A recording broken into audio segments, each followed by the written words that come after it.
नमस्कार, तुम्हा सर्वांचं माझ्या चॅनलवर मनापासून स्वागत। आज आपण कांद्याच्या पातीची सुकी भाजी बनवणार आहोत। एकदम झटपट तयार होणारी सोपी रेसिपी आहे, नक्की ट्राय करून बघा।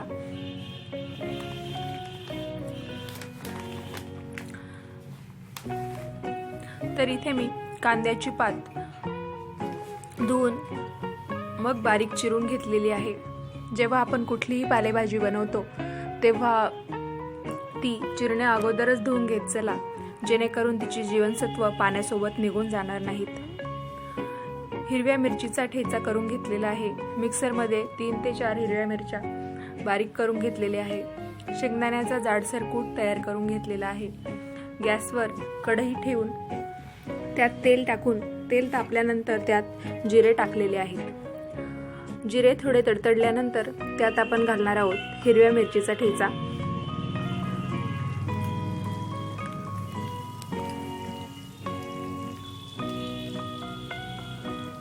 ही फोडणी व्यवस्थित तळली गेल्यानंतर यात आपण घालणार आहोत बारीक चिरलेली कांद्याची पात।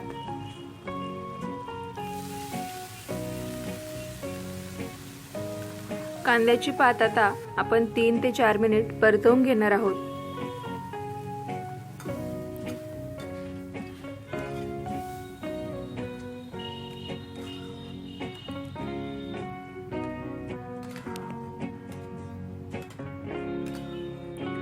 कांद्याची पात कोवळी असल्यामुळे जेव्हा आपण ती परतवायला टाकतो तेव्हा त्यातून साईडला पाणी सुटतं, त्यामुळे ते पाणी आटेपर्यंत आपल्याला कांद्याची पात परतवून घ्यायची आहे।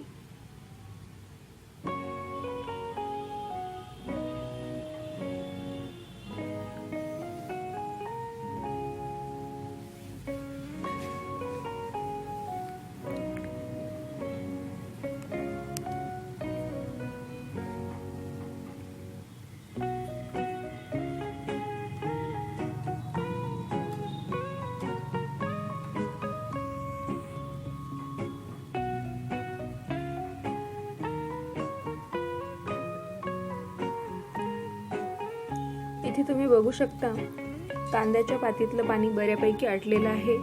कांद्याची पात व्यवस्थित परतली गेली आहे।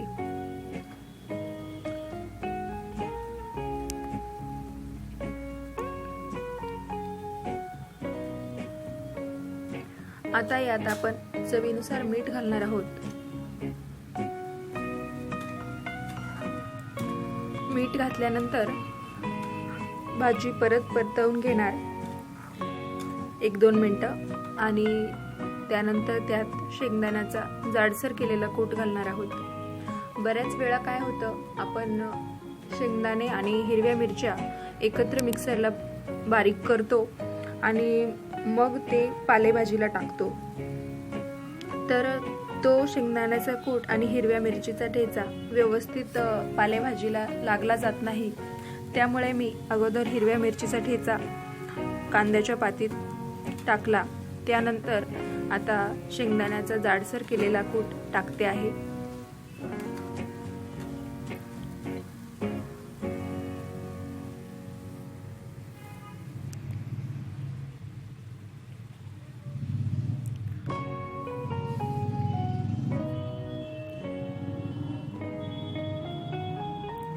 तुम्हाला जर एकदम ड्राय भाजी हवी असेल तर यात पाणी नाही टाकलं तरी चालेल, पण मला ही थोडीशी ओलसर भाजी आवडते, त्यामुळे याच्यात मी थोडंसं पाणी टाकलेलं आहे आणि झाकण ठेवून एक वाफ काढून घेतलेली आहे।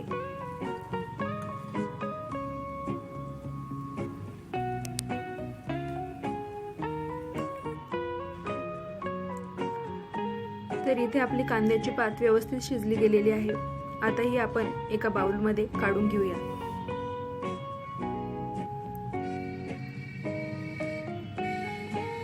एक साइड डिश, जेव्हा तुम्ही डाळ भात बनवता तेव्हा एक साइड डिश म्हणून आपल्याला ही भाजी बनवता येईल। गरमागरम पोळी सोबत सर्व करा कांद्याची पात। आजची रेसिपी बघितल्याबद्दल तुमचे खूप खूप आभार। Thanks for watching.